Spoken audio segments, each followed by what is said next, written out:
Welcome back to another Catholic Family News special report, and I'm happy to be joined again today by Dr. Peter Kwasniewski, who's been with us before and who has written for the newspaper. So welcome back to the show, Doctor. Thank you, Brian. It's always good to be on. And I'm sure most of our viewers are already familiar with you, but as I've mentioned, in addition to writing articles for Catholic Family News, Dr. Kwasniewski is an author, a philosophy, theology professor, teacher, and also a composer. I think at our Catholic Family News conference in 2019, Dr. Andrew Childs and his conference spoke extensively about some of the mass settings composed by Dr. Kwasniewski. So he's really quite I hate to use this term because it has a little negative connotation, but a Renaissance man in a good sense of the Renaissance. Yes. So today we're here to talk about another book. You maybe say another book.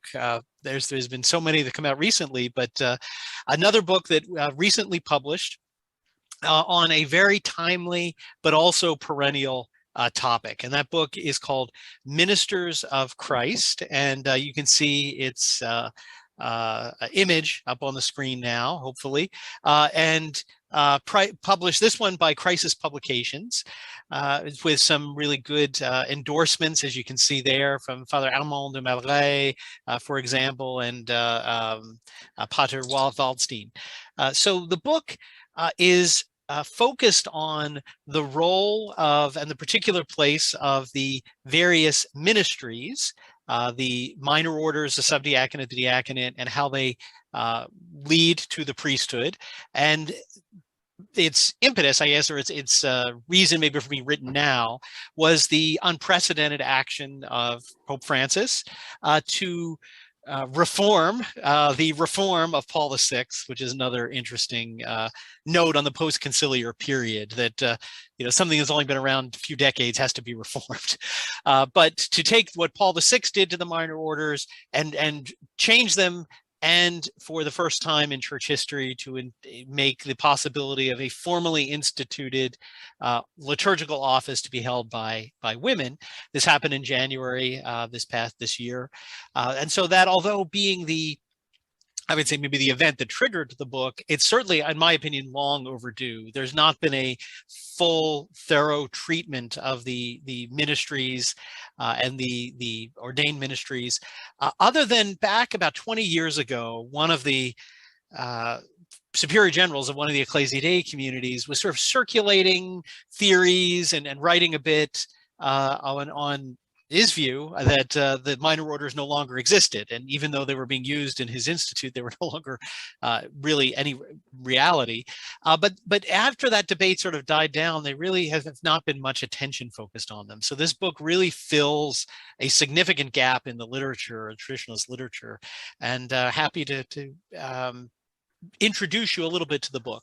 So to get started, as I mentioned, one of the major themes of the books is obviously to show the novelty and the break with tradition of what Pope Francis did, but at its core is a loss of identity between the different and unique roles of the clergy and the laity that has really come about since, I won't say the demise, but since the obscuring of the various ministries and their replacement by actions of the laity. So maybe if we can begin with Vatican II, how in the text of Vatican II do we start to see, in your opinion, an introduction of a loss of clarity, or the beginning of this sort of ambiguity of the unique role of the clergy and the laity? Well, the Second Vatican Council is such a giant mixed bag. Yes. I mean, you can find a lot of stuff about the laity in Vatican II that is very traditional. Yes. For example, there's a document called Apostolicam Actuositatem, a little tongue twister there in Latin, that really clearly says the role of the laity is to conquer the world for Christ. And it doesn't use the language of the kingship of Christ, but the concept is there, that the laity's role, they're baptized in order to go out. Well, first of all, they're baptized to sanctify themselves, obviously, and their own family life. And it's like concentric circles, right? We have to start with sanctifying ourselves and working on our families. But then beyond the family, the workplace, the marketplace, the worlds of politics, economics, culture, fine art, all these things are there to be evangelized, to be missionized, to be harnessed for the kingdom of God. And it's really clear that that's the specific role of the laity. It's their dignity, it's their honor, it's their privilege to be, you might say, winning souls for Christ outside of the church. Okay. And then in other documents, Lumen Gentium, Sacrosanctum Concilium, it makes it clear that the role of the clergy is more specifically, it's a liturgical role. It has to do with giving right worship to God, leading the people in worship. They're the leaders of the worship, right? The laity are the ones who follow them in that respect. We don't sort of try to ape their functions and compete with them in a sense. And they're supposed to be teaching us the faith from the pulpit. They're supposed to confer the sacraments. So the clergy have their own proper, distinctive, honorable dignity and role in the mystical body of Christ. Now, what you do see in other parts of Vatican II is maybe a certain blurring or a certain ambiguity about what these roles are and what they entail. At least there were openings that were left. You yourself have commented often, I've seen you often comment on the idea of the priesthood of the faithful, and there is a truth behind that idea. Yes. But one has to be careful about how to explain it, as Pius XII was very careful about explaining it in Mediator Dei in 1947. But the same care is not there by the time you get to the 1960s. I remember, by the way, this is just an aside, that one of the fathers of the council, a bishop, got up and spoke during the debates on the liturgy, and he said, why do we have this document, Sacrosanctum Concilium, in front of us, which is only saying poorly and ambiguously what Pius XII said much more clearly, 15 years ago, or not even 20 years ago, right? Yes. And of course, what could you respond to that? The response is, yes, Pius XII was clearer. We don't want that clarity anymore, right? Because we want to open things up and sort of hog on Leo before the avant la lettre, we want to make a mess. So anyway, I wouldn't put too much weight on Vatican II. It seems to me that the really huge ruptures in this area of ministries come after the council, and of course done in its name, like some of the other things are done in its name. And that those ruptures, you touched on them very briefly, but I think that I could just say that the kernel of this book, the reason I started writing it, although it expanded into a bigger project, is that I've been bothered for a long time by John Paul II's permission of altar girls. Okay, this is like back when I was a JP2 conservative, before I was like a full-scale traditionalist. This would have been decades ago. I remember all the conversations of JP2 Catholics. We were so upset when he did that, because it seemed like he pulled the rug right out from under us. He had reaffirmed that altar servers should be male. He seemed to be promoting a traditional idea of clergy and laity. He warned against the clericalization of the laity and the laicization of the clergy.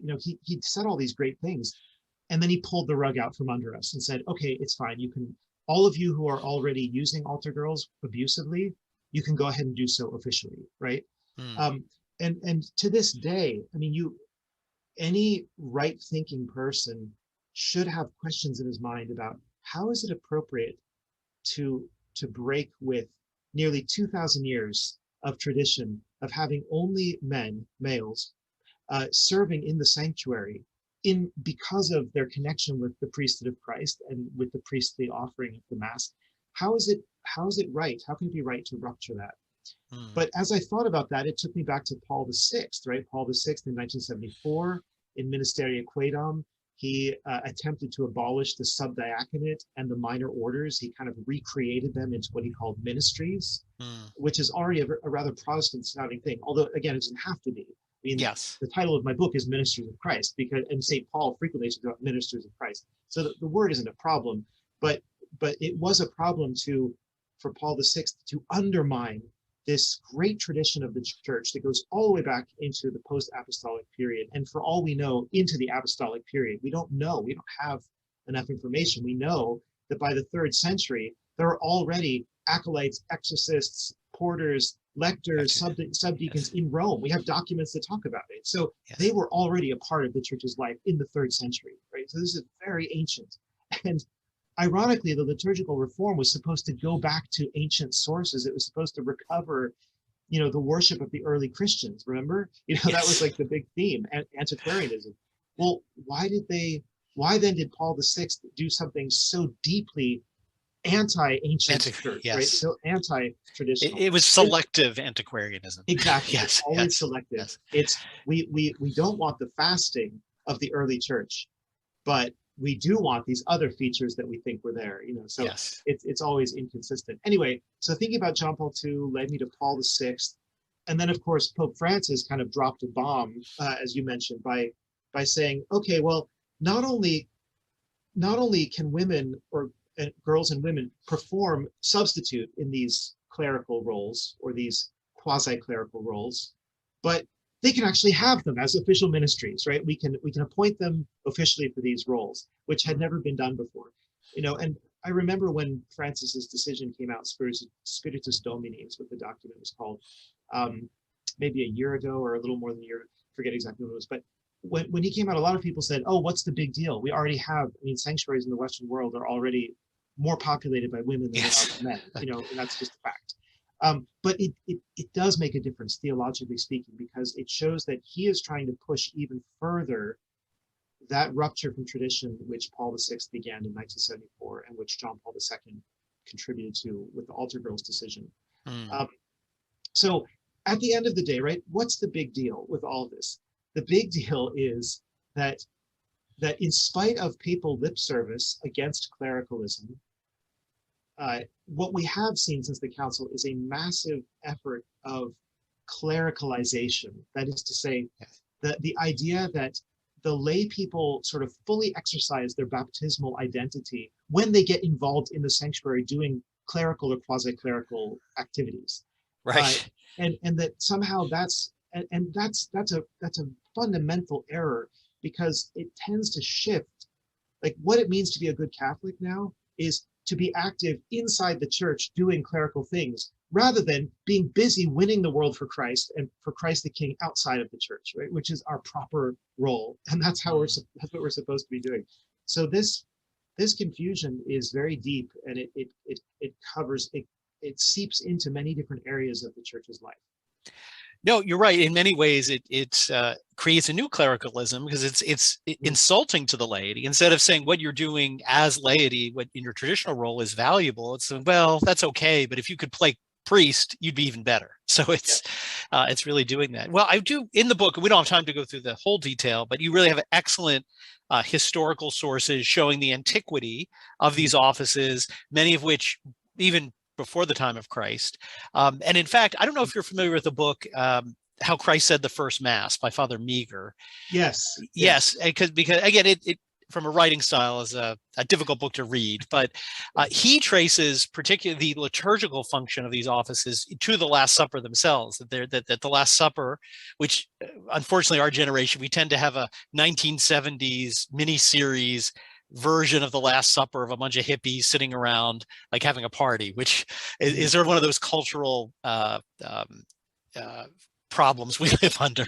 But he demonstrates in that book was a very ritualized ceremony, not like that misconception, but where there would have been deacon, subdeacon, and these various liturgical functions performed. So or some equivalent to them. Yes. Equivalent, yes, maybe not the Roman names, but equivalent functions. There's a really beautiful painting by the French painter James Tissot. Yes, it's one of my favorite paintings. He did all of these paintings of life in the Holy Land and the life of our Lord.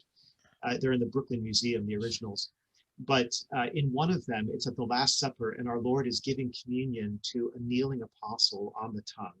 Yes. And there are two disciples flanking him, like the deacon and the subdeacon in the Solemn Mass, and they're holding back his garment so that it won't interfere with his hands, his arms. So in other words, he's sort of, in a way, he's transplanting, the Solemn Tridentine Mass back to that scene, but in a way that's completely believable and plausible. Yes. You know, when you look at Yes. it, like, oh yeah, this is just a practical thing. I mean, often what we do in our liturgy originated for practical purposes, like to get the garments out of the way so that something could be done. You know, No, it is interesting the more you study liturgy, how some things develop for a practical purpose, but then a mystical or spiritual significance became apparent to the right, practice, which, right, exactly. yes.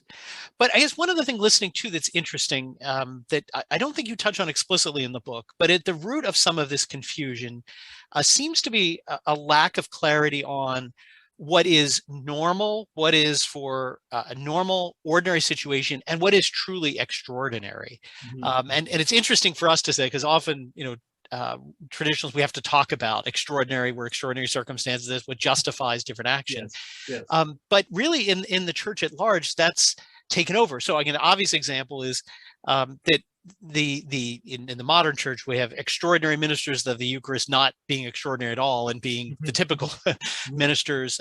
But really, what comes across very clearly in the book is even the position of an altar boy. So back pre-1960s, a little boy, no girls, was itself in a certain sense an extraordinary circumstance, an extraordinary exception, Yeah, because he's standing in for a clerical liturgical role. right, And right. that even when that becomes ordinary, right? Every parish church has little altar boys. There is still a sense in the church that understood, okay, this is really by way of exception, Mhm. to preserve the theology. And to what extent do you think that Yeah. becoming so practical that we think, well, it doesn't really matter what those distinctions are, we don't need to maintain that, just do what works, has Yeah, been a function of this? right. No, no, you're right. You're right. And I talk in the book about the Council of Trent. The Mm, Council of Trent says something that a lot of people don't realize, and I didn't even realize yes. this until some years ago, that that there ought to be minor ministers, that is to say, ministers in the minor orders, present as widely as possible so that liturgy can be celebrated solemnly. Mm, And the Council of Trent even says, and if there are no clerics available, even married men may be ordained to the minor orders in mm, order to fulfill those functions of acolyte and lector, for example. Um, and what's striking about that is, the minor orders are clearly, they're not the major orders. The major orders are priesthood, diaconate, exactly. subdiaconate, and the traditional Yes. understanding is that it was the subdeacon.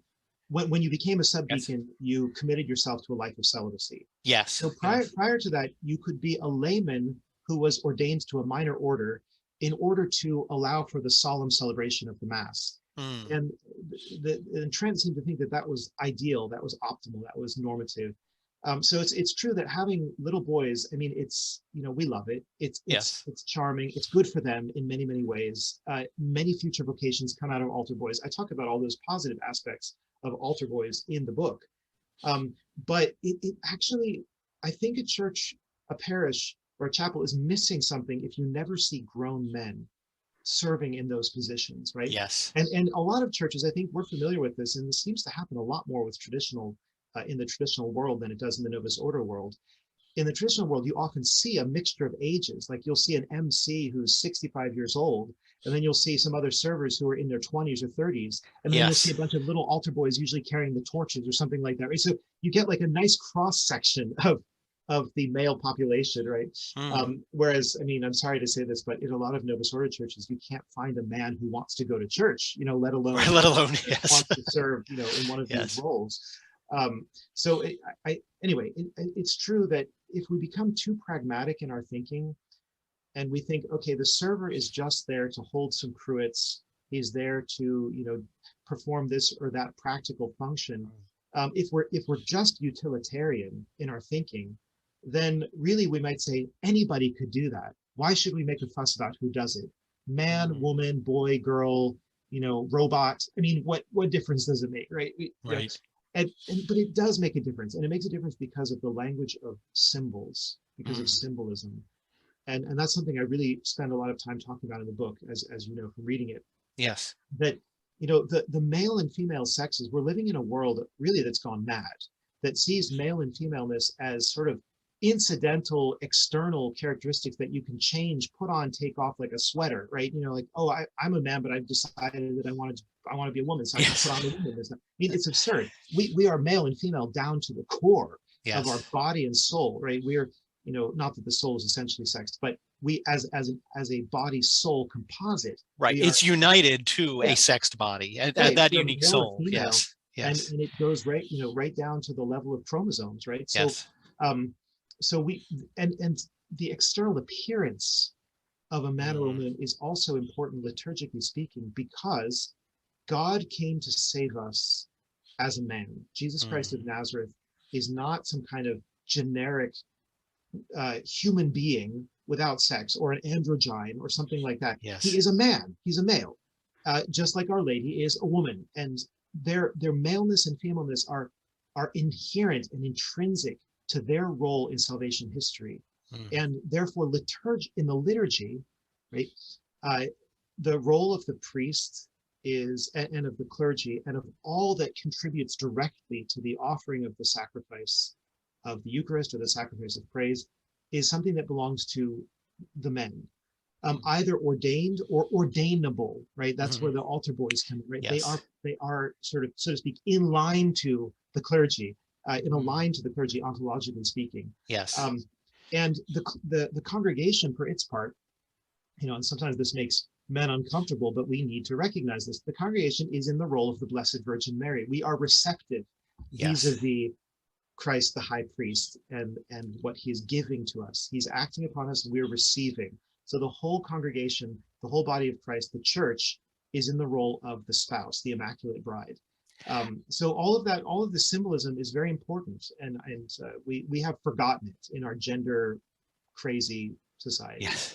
Actually, your last point, the reference to the mystical marriage of Christ with his spouse, I remember a traditional priest decades ago, one of the earliest traditional masses I went to, in his sermon, he talked about the destruction of the symbol with females present as assistants to the priest. And he said, you know, it is this, in addition to all the things the Mass is, it's the consummation of the marriage of Christ with his church. And he said it would be as if, the image he gave, we had a wedding here and the groom came in and he had a best woman, and then he had a man usher, and then a woman, and on the bride side he said it would look improper having women attendants to the groom. And he said that's essentially, you know, what you're portraying. And it was an image, I think, that really, it does express the reality that there's something unfitting about it, about going to the marriage with sort of this mixed gender roles. But now you mentioned, and you do in the book as well, the impact on vocations that these changes clearly have had.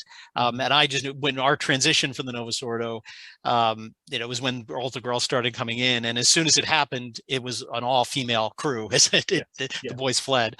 But I want to talk about something that I've come to appreciate in the last 6 years. As many viewers know, our oldest son, he has climbed to the 6th terrace on this mountain of ascent to the priesthood, and God willing will be ordained priest in a few months.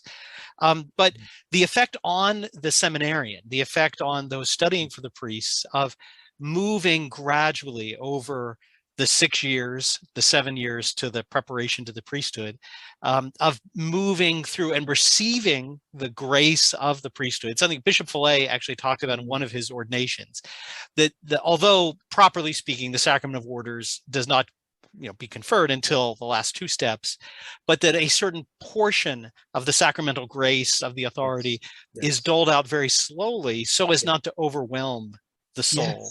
And if your thoughts on how it has affected even the preparation of seminarians by having this absence. I can't tell you how it's so beautiful, as you know, to go to some of these pontifical ceremonies, like the conferring of the minor orders, right? Porter, exorcist, lector, acolyte. And also the conferring of the subdiaconate. These are incredibly beautiful liturgies. And what you see when you look at the liturgical texts, these are from the ancient pontifical, the Pontificale Romanum. When you look at them, you see very clearly the thinking of the church and the faith of the church from ancient times on, which is that, as you said, of a kind of distribution of gifts, a distribution of graces so that, well, there are really two aspects. On the objective side, there are many ministries in the liturgy to be fulfilled in order to make it full and beautiful, right? The liturgy is hierarchical in its nature. And when Yes. you go to a pontifical mass, you can see that it's not just like the priest and a server, it's the bishop Yes. surrounded by the bishop's deacons with the deacon at the mass and the subdeacon and, you know, all the acolytes in various capacities. Yes. And, you know, it's a microcosm of the heavenly Jerusalem, right? And I The think city of I God. think you note in your book that the bishop himself wears all the liturgical Yes, vestments exactly. under his pontifical vestments. Exactly, Yes. as if Yes. to say the bishop is not just a bishop. He's Yes. also a Yes. priest, a deacon, a subdeacon, a lector, an Yes. acolyte, an Yes. exorcist, a porter, you know, all the way down. And Yes. he can, and so it's, oh, it's fascinating. Anyway, so the liturgy in its fullness is richly hierarchical. Mm. And so the church always knew that she needed to have men at all these different levels to perform these functions. Mm. And as we said earlier, ideally, such men would be available throughout the whole church. You know, it would be wonderful if instead of always having to use an altar boy who's substituting for an acolyte, you actually Yes. had an ordained acolyte. And I mean in the Yes. old sense, not this Paul Yes. sense, Yes. right? Um, Yes. so that's on the objective side. On the subjective side, you have the men who are candidates Mm. for the priesthood. Ultimately, they're in seminary, they're in a traditional seminary, uh, like the one your son is in, or like the Fraternity of St. Peter Seminary in Yes. Benton, Nebraska. And these men, year by year, they're prepared gradually for taking on greater and greater responsibilities. You know, when they're ordained porter, right, they're given charge of ringing the bells and of Yes. unlocking the doors. Those are some of the traditional functions the porters used to do. I mean, in ancient times, they were like bouncers. You know, they kept out. Yes. People. We probably need that again. You know, so Yes. as the world becomes crazier, you know, the exorcists, they don't actually do exorcisms because in the history of the church, that particular difficult and dangerous Mm. function was assigned to special people. But the exorcists have the role of praying for the Yes. deliverance of those in captivity as demons and Yes. praying for exorcists. And that's their special function, you know, at this time. And then when they become an acolyte, right, they can handle officially the cruets, the wine Yes. and the water. You know, they're deputed by the church to do that with all the authority of the church, and in a way in persona Christi, I want to say, right? Yes. All of these ministries are forms of Christ's diaconia. He's a servant. It says in scripture, he took on the form of a servant, the form of a slave. And so any of these ministries in the church are really Christ's diaconia, his service to the Father, right? You know, and those who are lectors, they can read readings now. They can do readings at Tenebrae. You know, there are various official readings in the liturgy that they can give, again, with the authority of Christ in the church. And this is an amazing thing, you know. And so it really prepares these young men for the diaconate, for the priesthood, you know, for their eventual reception of the sacrament of holy orders, right? There's even one degree is that the subdeacon, they are given the power to bless fruits and bread. Actually, it's even earlier, which is surprising. So porter, when you receive porter lector, you can begin blessing the fruits of the earth. So yes, and actually it's a difference. So like even in our home, we obviously would say grace together as a family. But then once my son was ordained porter lector, you know, I transferred to him the leading of grace when he's at home, because it wasn't just me, again, as father of the family with a certain, you know, analogous authority of the church blessing the food, but actually the church herself, because, you know, he, having received porter lector, has the authority of the church to bring a blessing. And exactly. Yes. It's so wonderful. I'm sorry, it's hard sometimes to remember little details like that. Yes. So thank you for correcting me on that. Yes. One thing I did want to mention, just as a point about this book, is that two of the chapters in this book are written by Bishop Athanasius Schneider. Yes. And I wanted to bring that point out because, in my opinion, no one has written better about the traditional theology of the minor orders of the priesthood than Bishop Schneider, at least in a compact way, as he does in this book. And he wrote about it so well, you know, the Old Testament roots. That's what is so fascinating to see, that all the stuff we're talking about has its exact analogies in the Old Testament. And our Lord knew that, and the apostles knew that. And the church, when the church instituted certain minor ministries, she was doing so self-consciously with a view to the tradition of the Jews, right? Yes. Our religion, we should really say that the Catholic Church is, thousands, 3,000, 4,000 years old. It's not just 2,000 years old, because Yes. as St. Augustine said, the church was founded prior to the coming of Christ with Yes. a view to his coming, and was perfected and brought to fulfillment with Christ. So Bishop Schneider talks about the Old Testament roots of all of these orders, and then he goes into the historical documents, and he quotes various historical documents where popes are writing to each other about the subdeacons of Rome and so on. And then he talks about how these orders, subdiaconate downwards, are like a kind of fanning out or a radiation of the priesthood of Christ. A sharing out of the responsibilities of the deacon in particular. Right? So everything beneath the deacon is a kind of sharing of the deacon's responsibility. Why? Because the deacon has enough work to do, and because because of what I said earlier about the hierarchical nature of the church, you see more fully the power of the diaconate when you see it spread out over all these offices, right? All of those offices are diaconal type offices, you might say. So like even what the altar boy is doing is a diaconal service. It's not, strictly speaking, priestly. It's not the offering of the sacrifice, but it's assisting the offering of the sacrifice. And that's what the deacon's role is, to assist with the offering of the sacrifice. So anyway, Bishop Schneider's contributions are so valuable that I asked him when I was writing this book, I said, would you give me permission to use 2 of your pieces on the minor orders? And he gladly gave permission for that. So it's kind of a co-authored work to that extent.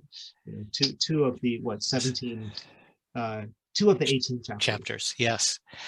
And as you mentioned it, Bishop, I hope you've had this opportunity, but for those listening, a way to actually see the greatest fullness of this is something that's very rare in our world because of the situation of the episcopacy, but is to go to a traditional chrismal mass.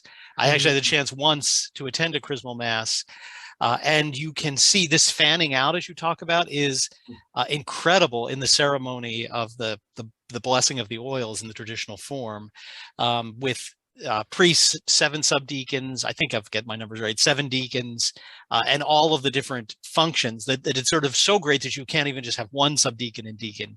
But it's a beautiful, it's really one of the most moving ceremonies I've seen in the rite, which I had not seen for the first time until a couple of years ago.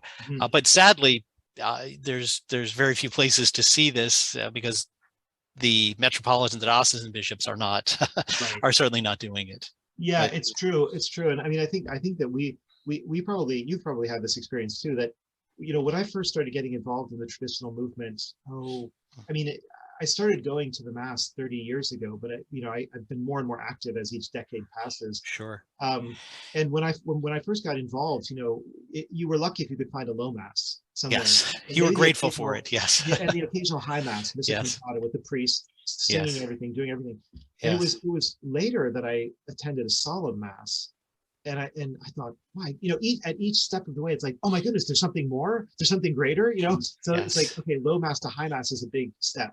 And then high mass to solemn high mass is another big step.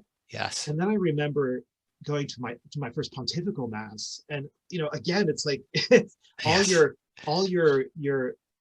your mental confines are just blown apart, because now you're seeing something that's even grander than anything you imagined. And I can only wonder what the old papal liturgy must have been like. I mean, that you see some old photos and paintings of it, right? And that was like the pontifical liturgy to the 10th power. But one thing I've really noticed in attending solemn masses, which I'm really fortunate, I feel very blessed to have them almost every week, because we have seminaries who come over from the Fraternity of St. Peter Seminary to my church that I go to, and so every week they're doing a solemn mass. And at this point, I can see so clearly how pivotal and how integral are the roles of the deacon and the subdeacon in the mass. They're very important. Practically important and symbolically important, right? Yes. And now that I've seen that, I could never deny it. I could never forget it. I would never be able to say, oh, those are just dispensable offices, And you have to wonder how bad was the training of certain liturgists and bishops that they were able or willing to just dismiss these offices, and just sort of like from one day to the next say, okay, I guess we're not going to use them anymore. I mean, what was going through their heads? Did they really have such a superficial grasp of the history and meaning of the liturgy? Anyway. No, it's true. I get regularly the opportunity as well to have to see solemn masses, and I had the same experience. The first time you see one, it is. I before that, I thought all masses are more or less the same, because in the Novus Ordo, the difference between a sung mass and a spoken mass is minor difference in most cases, but it was so extraordinary to see the solemn and then to see a pontifical. Yes, you're right, is even more beautiful. But in some ways, it's very Roman as I think about the liturgy, because in the Eastern Church, they see the importance of that fullness of the liturgy and don't want to compromise in any way. And so they only have sort of basically our equivalent of a solemn mass. And the downside of that is that they lose access to the mass. So there's no such thing as a low mass. So it's very hard outside of a Sunday or a feast day, to have multiple masses, because you need the full complement. But in a sense, it is very Roman to maintain the grandeur, but with a very practical bent, but we will allow exceptions again. So in many ways, like we talked about, the low mass in many ways is the exception, the extraordinary, just for the needs of persecution or just the practical needs of people to get to mass. Right, exactly. And there's a great book out there that I know you're familiar with, but I recommend it to the viewers. It's called, it's by Michael Fiedrowicz. Oh, yes. Fiedrowicz. I'm not sure if I'm saying his name properly. But it's called The Traditional Mass, the History, Form, and Theology of the Classical Roman Rite. Yes. In that book, he does a great job of presenting, to me, it's the best one-volume book about the classical Roman Rite in its totality. Yes. But he does a great job of showing how in the traditional rite, the norm is the pontifical mass. That's where it all began. In ancient times, it was the mass of the bishop surrounded by his clergy. That was the norm. When Christian communities were small, that was mass, right? The bishop surrounded by his clergy. And as time went on and the clergy expanded, then you started to get masses celebrated by other people, by people other than the bishop. And that's how you had solemn mass, because you had a priest, deacon, subdeacon, and other ministers. And as even that spread further, and there were more Christians to take care of and more parishes to take care of, then you had just a priest basically doing himself all the work that the deacon and the subdeacon did. So if you want to understand what a priest is doing at the Tridentine Mass, at a high mass, you have to understand that he's actually serving three functions. He's being a priest, a deacon, and a subdeacon, and he ends up doing all the stuff for all of them. Right? And that explains a lot of the features of it. And then the low mass is sort of one step down for a priest's private mass. That was what it was originally for. So when a priest didn't have a public communal conventual mass to celebrate, a parochial mass to sing, he would say it quietly at a side altar or something like that. And so really what you get is the sense of like the fullness is the norm, and then everything else is kind of a scaling back of that. And yet even the lowliest form, the low mass, retains all of the intrinsic features of the pontifical mass, but in a kind of abbreviated form, almost like a telescope, right, that you can pull out or push in, how you need to do it. And what's tragic, I mean, many things are tragic about the Novus Ordo, but what the reformers did is they took the low mass as their norm. That's the new norm, is the low mass, the daily low mass, and then everything else is sort of tacked onto it like optional add-ons, right? So it's a totally different way of thinking about liturgy. I mean, I can't even express how strongly contrary the way of thinking is, Yes, you're right. It is approaching it from the other direction. You're right. Exactly. Yes. So much so, by the way, that the new pontifical, the Novus Ordo pontifical, was created after the Novus Ordo, and they had to kind of cobble it together. Like, what's the pontifical going to look like in this new thing, right? It's the exact opposite of the historical development of the liturgy. Well, actually, when you were recounting that history and that movement from the pontifical, the bishop mass, reminded me of a detail that I think Dom Gregory Dix in his treatise on the liturgy, and he's an interesting figure because he goes to show that intellectual knowledge isn't enough, because he was one of the most knowledgeable about the development of the ancient Roman Rite and then remained an Anglican. But in any event, he talks about the the commingling of the host into the chalice, which obviously has lots of spiritual significance, the resurrection of Christ. But in terms of the practical origin, one of the things he discovered is that it came from, in the early days, as they were breaking up the church into individual priest churches, that the bishop would consecrate hosts and little fractions would be brought to each of the churches around the diocese for the priest at his mass to drop into his chalice to show, yet, although they could no longer maintain that fullness of unity in terms of place, but to show the spiritual connection, that even though these are separate masses, there's a certain connection, and that was one of the reasons it was kept as a part of the ritual, even after it was no longer being carried from the bishop. And in fact, of course, that's what the subdeacon is doing at the Solemn Mass when he's holding the empty paten underneath the small veil during the Roman canon. He would have been holding in ancient times the fragment of the host, and then bringing it up to the altar for the embolism, for the and then the mingling of the placing of the small fragment of the host into the chalice, right? But he's not doing that anymore. He's just holding the paten and bringing it back.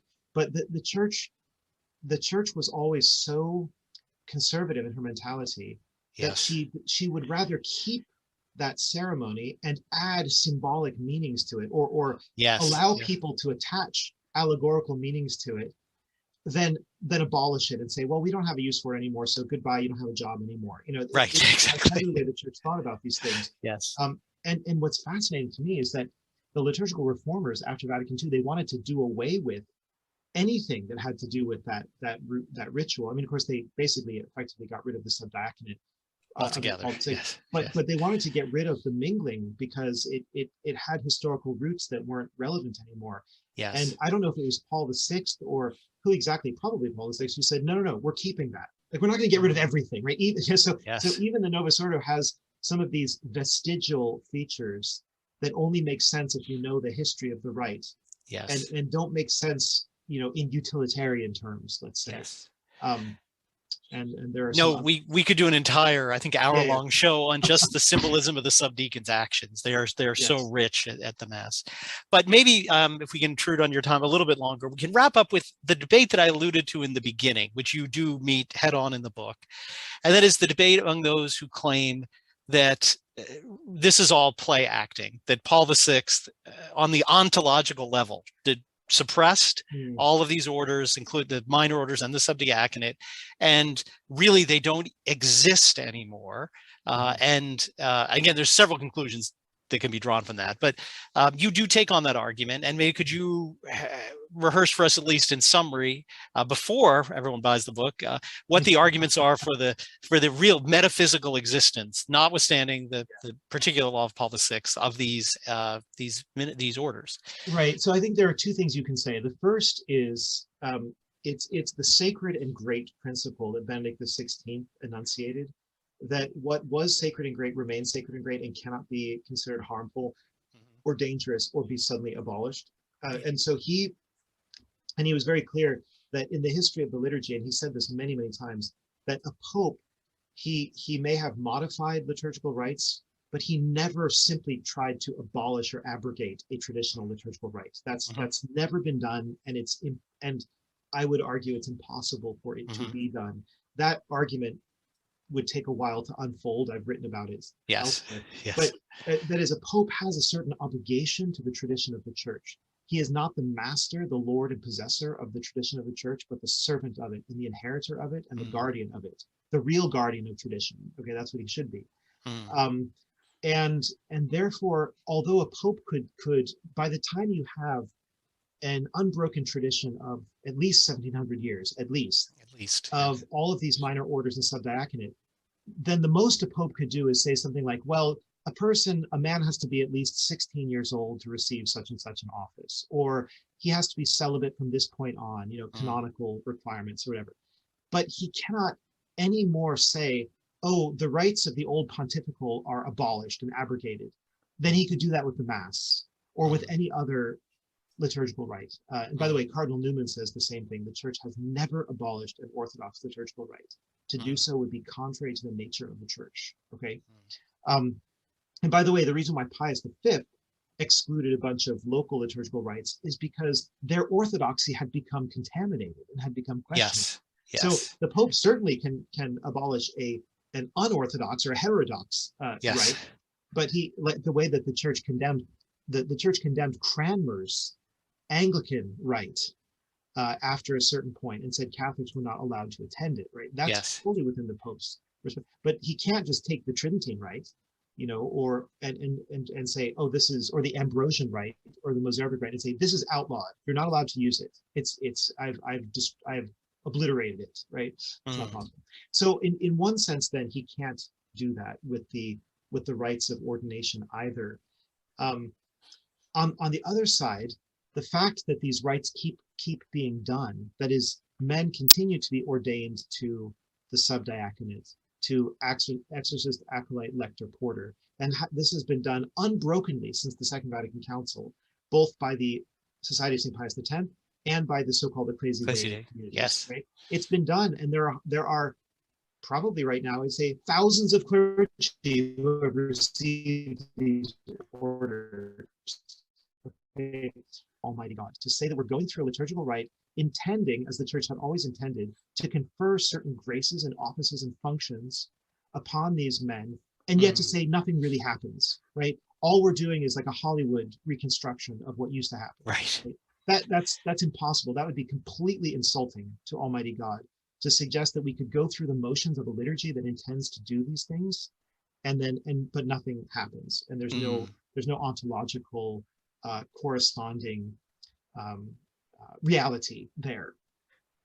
I don't think you quoted in the book, if I remember, but I recalled a conference that Cardinal Castrillon Hoyos, God rest his soul, gave again many years ago, because he performed many ordinations through the minor orders up to priesthood for many of the traditional institutes. And I remember him saying, when this question came up, he said, well, it's very clear in my mind, when I say I am making a cleric or I am making a subdeacon, that is what I'm doing, or I wouldn't be there. I'm paraphrasing, but he was very strong in what he said. That he wouldn't participate if he were merely saying words and not accomplishing what those words signified. Precisely. Yes. Well, again, thank you for giving so much of your time, and to our viewers and listeners, we have really only scratched the surface of this book. Tried to give a little bit of a further perspective and talked on some of the issues, but it is very rich with history, with theology, with really philosophy in the metaphysical sense, right? What is, as we've talked about, what are clerics, what is the laity, what are men, what are women?